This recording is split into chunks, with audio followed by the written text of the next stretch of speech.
What diversity brings, a group of people with different perspectives in one area to help solve problems, to learn about each other, to make each other comfortable when they're from different backgrounds. We're in an environment, we're in a community that is very diverse.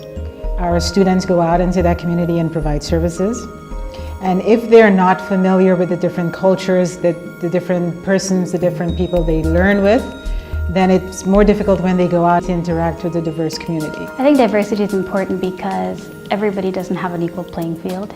And I think that paying attention to diversity helps equalize the playing field a little bit by paying attention to people that may not have been on the radar before. The scholarship awards that we give are either in amounts of $10,000, $20,000 or $30,000. And we anticipate and we tell the students who are applying to Penn that their tuition and fees will amount to $110,000 a year. So you can see what the gap is between what we award and what the students have to borrow. We're trying to endow a $1 million scholarship fund. And we want to raise the funding in such a way that we can target it to this specific group of students, a very diverse group of students.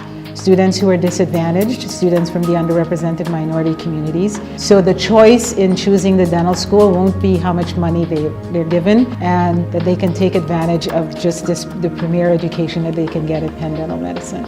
When we've raised $1 million towards the scholarship awards, then our dean has pledged another $1 million. So we will have created a pool of $2 million in which we can award scholarships. I absolutely feel that having dentists of similar cultural backgrounds and of different diverse fields helps a lot with patient population.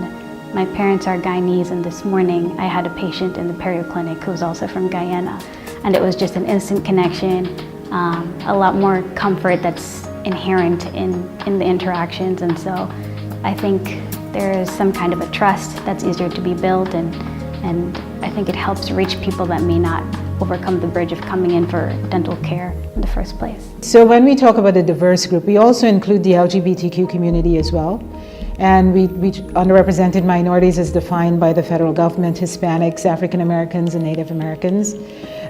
Disadvantaged students who come from different socioeconomic backgrounds and lower socioeconomic backgrounds. And if we don't have a big enough group for these students to sit and talk to each other, and to try to understand and make sense of what's happening now in the country, then the student begins to feel isolated. I think if we can provide them with faculty support and peer support, I think they do very well and they feel supported here and they're very comfortable. It was always a dream, though I didn't believe it would happen, to study abroad for college. And my mom saw me reading newspaper stories of people who had been recipients of scholarships. And she saw that I was fascinated by that, and she told me, "You can go too."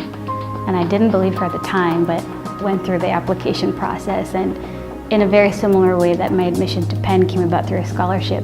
The only reason that I went to undergraduate college in the United States was because of a scholarship as well. So it's been one step after another, one blessing after another that's allowed me to be where I am now. And I look back and I still can't believe it sometimes.